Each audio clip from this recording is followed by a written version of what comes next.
Hey everybody, happy Thursday. When it's Thursday here at KatiMorton.com, what does that mean? It means I'm doing an FAQ, and I also do videos about things in the media. So if there's something you want me to address, or a video that's come out like just happened, or if there's an article or something shifting and you're like, WTF, Katie, what do you think? Shoot it over to me in the comments and let me know, because I do those too. But if you're new to the channel, hello and welcome. And if you're wondering, I have a question, but how do I get it answered? I just don't know. What do? I answer the comments and questions, and how I pull my FAQ questions for videos like today is below my Monday video. I give it 24 hours, so the video will come out usually around 10 a.m. or noon on a Monday. 24 hours.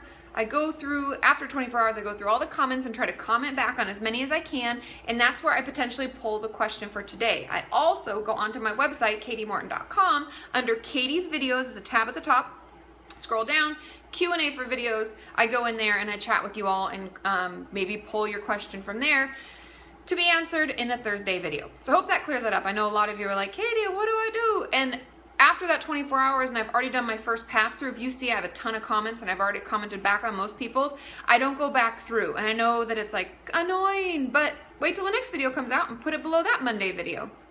Because I have almost, I don't know, 550, 600 videos. That's a lot, and I can't just keep going back because it's actually really, really time consuming and very difficult. So without further ado, today's question, and I think this was something in YouTube. I always forget if it's whether YouTube or my website, but the question is, hey Katie, I love your videos. Well, thank you.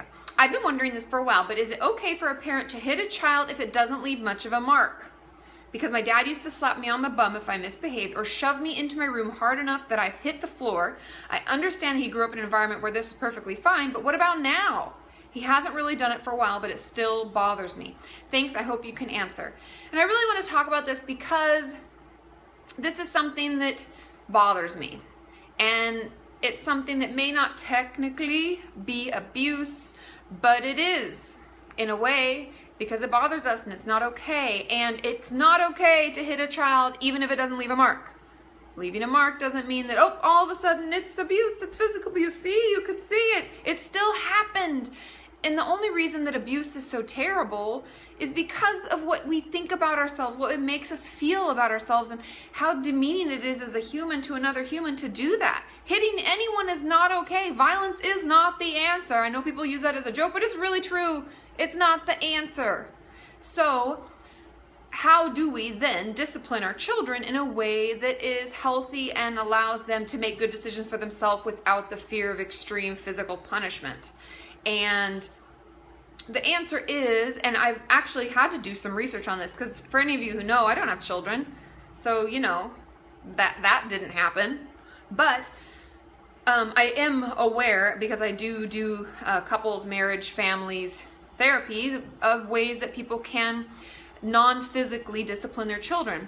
And one is starting around, they say around the age of 2 when they're a toddler, making it very clear what your expectations for them are.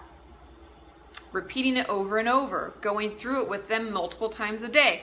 Maybe having a chart on the wall where you're like, my little girl Lily needs to do X, Y, Z each day, and you hold her up and have her put her stickers on it, and yay, you did what you were supposed to do today, and that was what I expected of you, and I'm pleased that you did what was expected. So that they know the parameters. Children do very well with structure and very well with knowing the parameters of what they're able to do and what they're not supposed to do.